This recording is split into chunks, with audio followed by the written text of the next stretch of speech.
In the scorching heart of Egypt's Faiyum Oasis, an old fisherman makes the same journey he's made for 50 years.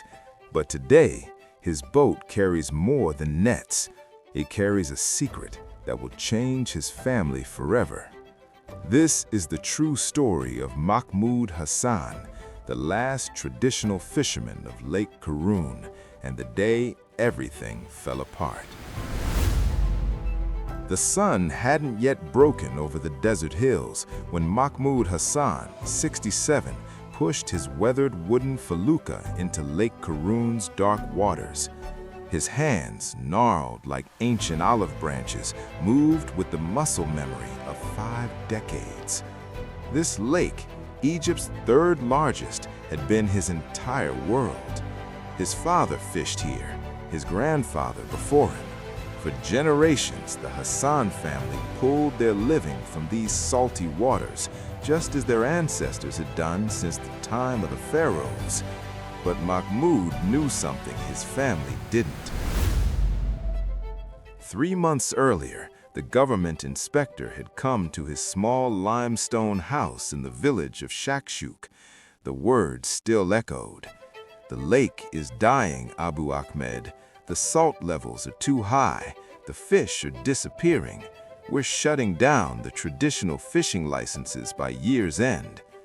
Mahmoud had said nothing to his wife, Fatma, nothing to his son, Ahmed, who had just returned from Cairo with his young family, hoping to learn the family trade, nothing to his daughter, Salma, who was saving money to open a small shop selling their catch. He told himself he was protecting them, giving them a few more months of normalcy.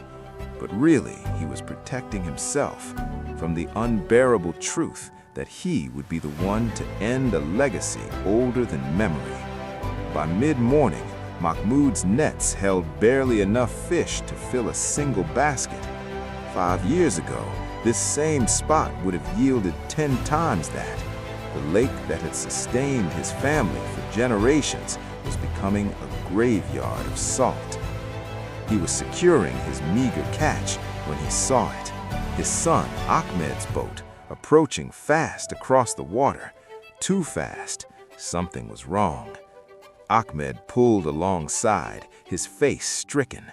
"Baba, it's Mama. The hospital called me. Her heart. They think she had an episode. We need to go, now." The world tilted.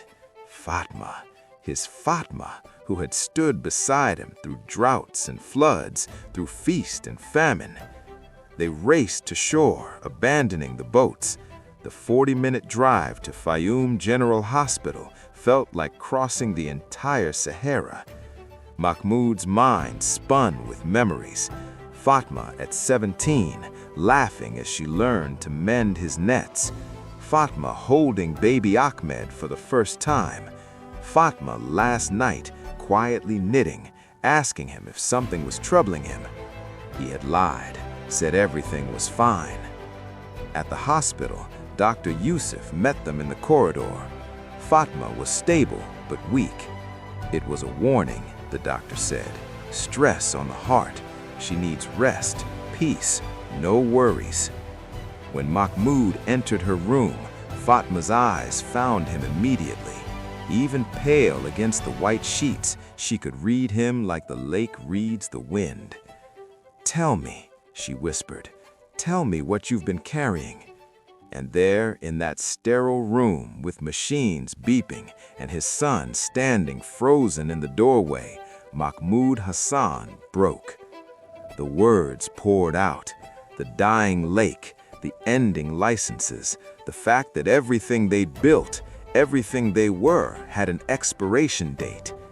"I thought I was protecting you," Mahmoud said, tears streaming into his gray beard. "I thought if you didn't know, if we had a few more months, maybe I could find a solution. Maybe a miracle would happen." Ahmed sank into a chair, his own dreams of continuing the family tradition crumbling. Salma, who had rushed to the hospital, stood with her hand over her mouth. But Fatma did something unexpected.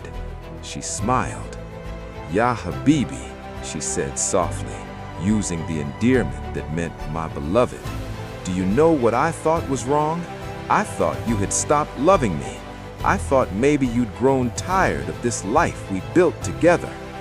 She reached for his weathered hand. The lake may be dying, but we are not. Our family is not. But the fishing, the legacy, Mahmoud started. The legacy, Fatma interrupted, her voice gaining strength, is not in the nets, it's not in the boat, it's in us, in how we face the storms, in how we don't face them alone. Ahmed stepped forward. Baba, I came back from Cairo not just to fish. I came back because I missed home, because family matters more than any job. If the fishing ends, we'll find another way. Salma nodded. My shop idea, it doesn't have to be for fish. Faiyum has tourists now, pottery, crafts, stories of the old ways. We can adapt. 2 weeks later, Mahmoud Hassan stood at the shore of Lake Qarun once more, but this time he wasn't alone. Ahmed was beside him, and Salma, and even Fatma, strong enough now to join them. They had made a decision together. Mahmoud would fish for one more season, his final season. Ahmed would learn everything, not to continue fishing, but to remember, to teach his own children where they came from, and together they would transform. Salma's shop would sell pottery made from Lake Qarun's clay, decorated with traditional fishing designs. Ahmed would lead small tours, teaching visitors about the ancient art of felucca fishing. Fatma would write down the family stories, the real legacy, before they were lost to time. The inspector was right about one thing, Mahmoud said, watching the sunrise paint the water gold. This lake is changing, Egypt is changing, but he was wrong about what we are. What are we, Baba? Ahmed asked. Survivors, Fatma answered, slipping her hand into her husband's. Like the desert survivors, like Egypt herself. We bend, we adapt, but we don't break. That morning, Mahmoud taught his son the old songs, the ones fishermen sang when casting nets, not because Ahmed would need them for fishing, but because some things deserve to live beyond their utility. As the sun climbed higher, turning the salty lake into a mirror of light, the Hassan family understood something profound. Endings and beginnings are often the same moment, seen from different angles. The last traditional fisherman of Lake Qarun would indeed cast his final net, but in doing so, he was casting something new into the future. A family united not by what they did, but who they were together in the face of change. Today, if you visit Faiyum, you can still see Mahmoud Hassan's old felucca. It sits outside Salma's shop, filled with pottery instead of fish. Ahmed gives tours on weekends, and Fatma's book of family stories sits on a small shelf, handwritten in Arabic, a gift for future generations. The lake continues to change, but the Hassan family learned what their ancestors always knew.